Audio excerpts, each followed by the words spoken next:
Here we are, Ben. Is there anything that you think could happen in the game that would push it further and sort of help everybody along? I think that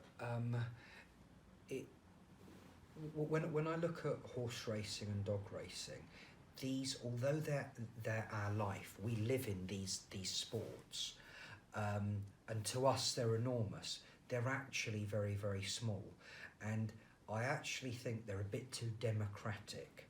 I think that horse racing and dog racing, they need a Barry Hearn or a Bernie Ecclestone who says, right, I own the franchise of dog racing, of horse racing. I've listened to everybody. I've called all stakeholders to come to a meeting, and this is how it's working. I think Nick Rust has shown a lot of flair as the top man at the BHA. You know, he smacked the firm's arses last year. He's got them paying levy on their horse racing business that they're taking abroad, and what he's done is fantastic. They spat venom at him, but he stood his ground and he got that done, and I believe that he should be forever respected and appreciated for standing his ground there and being strong with the firms. I'd like to see him given more power to make decisions like that, to get things done. But I think that for me, as a bookmaker, I would like to see more young bookmakers. It's not healthy that so many of these big firms are merging, so they're not three firms, they're one firm.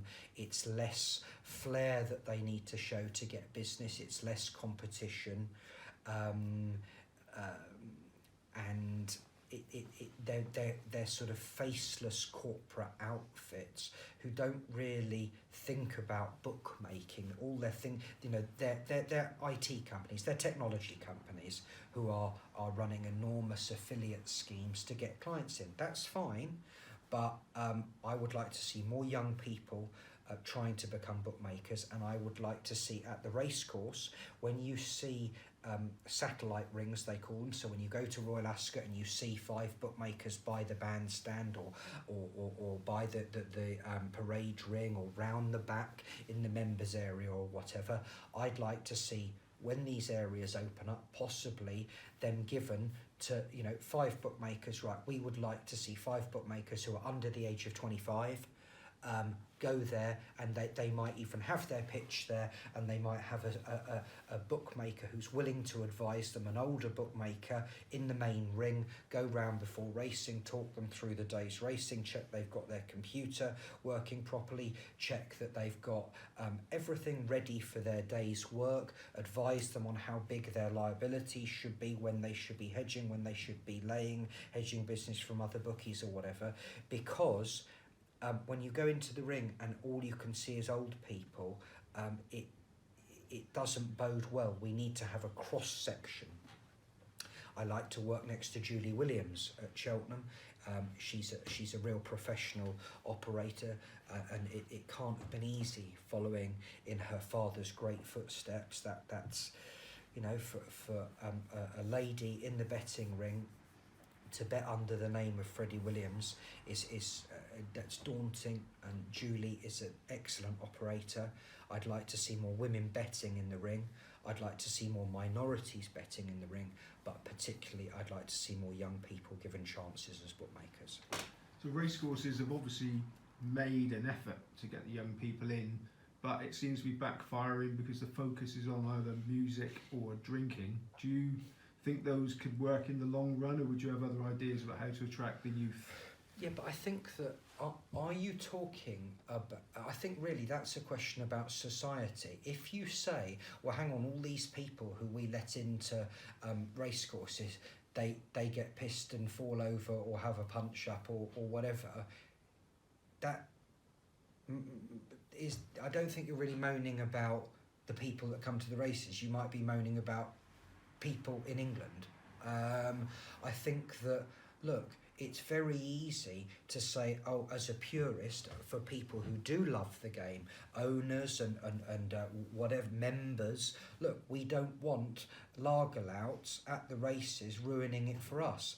But I think there is a happy medium. I think that if they pay the bills for us to enjoy a day at the races, sorry, but that's what we've got to do. But then there should be owners' bars and owners' areas provided for the purists to go to, where they can be together and not have someone, having a brawl next to them. But sorry, it's about the bottom line, and that must be, we must keep an eye on that all the time. And we can tell by the passionate way you've spoken that you absolutely love being a bookmaker in the position that you're in now. Were there any people that sort of gave you a leg up along the way? I feel so grateful to the game. It's given me so much, given me so many good friends, so many people that I've done other business with, so many happy memories. And I think there is look, it can be very, very ruthless, the game. It can be vicious. But there is also a lot of kindness in the game. And when I think back to when I was a teenager, the likes of the Brown family, West End Racing, Bo Brown, his brother Matt, who sadly died when he was 40, a very, very nice man, Matt Brown. He used to give me work experience, always used to check on me, or used to ring me, "You all right, Ben? What's happening?" His dad, Ray, when I was a bookie at Oxford, when I was 20, I had the worst pitch at the end. I used to bet under the name Wharton Slaney. Remember the old boy who I said I used his pitches? And Ray, whenever I used to run out of money, he'd lend me £1,000.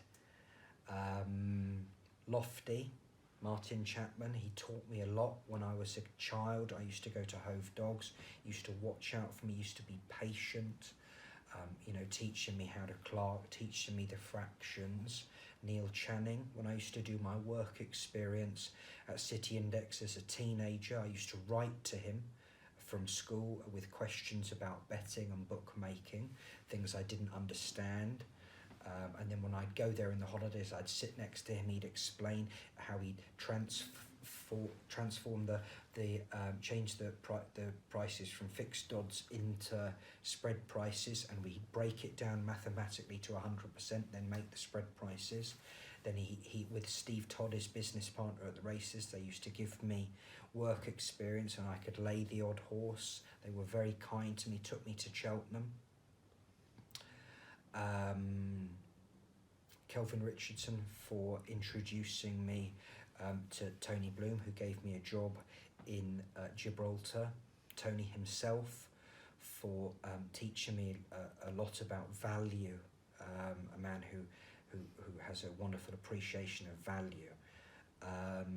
Martin Johnston, class act, great operator, real professional gambler, a Rolls Royce of a bookmaker, a gentleman. He taught me a lot. Tony Morris, I used to go and watch him work, and then when I became a bookmaker myself, I wrote to him, and then he met me and he became a mentor. Tony Morris was an immaculate man. He was a very, very professional operator. He was a man who understood and loved self-control and control of the betting ring that he worked in, and he gave good advice, but he was very hard, a hard taskmaster, and he pulled no punches. But when I look back, everything he said to me, however harsh it may have been, was true, and I carry with me Tony Morris's advice every day. And I will never forget the dinners I used to have with him when I was having bad times, and I was thinking, oh my God, how am I going to keep going here? Sometimes just to call Tony Morris, he was a figure of strength, like a pillar of a strength of character, a man of real strength of character, extreme strength of character. And just to hear his voice made me feel strong and would power me on for the rest of the week. Come on, you've got to keep going, you've got to do this, make this business work, beat these punters. I was very sad when he died, but I bought the flat that he grew up in from his wife, Maria. And I feel very, very grateful to Gary Woodgate, the Star Managing Director, a gentleman, someone who's grown with me, and he's helped me grow. I've been very proud to see him grow as an operator. I could not have asked for more in a right-hand man and a managing director. I really could not have done. Fiercely loyal, shrewd, someone who's pushed me on when I've needed confidence, someone who's held me back when he's felt there's a fall on the way. I have a great management team now, Russ Candler, Trevor, our head of trading, excellent operators, Luke Tarr. There cannot be someone who puts more into Cheltenham and Ascot than Luke, a real trier there. We're going to be going online soon. Jane Leggett's worked very, very hard, tirelessly, to try and design this online platform. But the team as a whole, we have a great team that on the big days at Cheltenham and Royal Ascot, when we work together, we can, don't worry about Bet365, Paddy Power, all those people. At Cheltenham and Royal Ascot, Star Sports have a lot going on, and we work we fulfil our potential at Cheltenham and Royal Ascot, and I'm very, very proud of the team, and I'm very, very grateful to the game.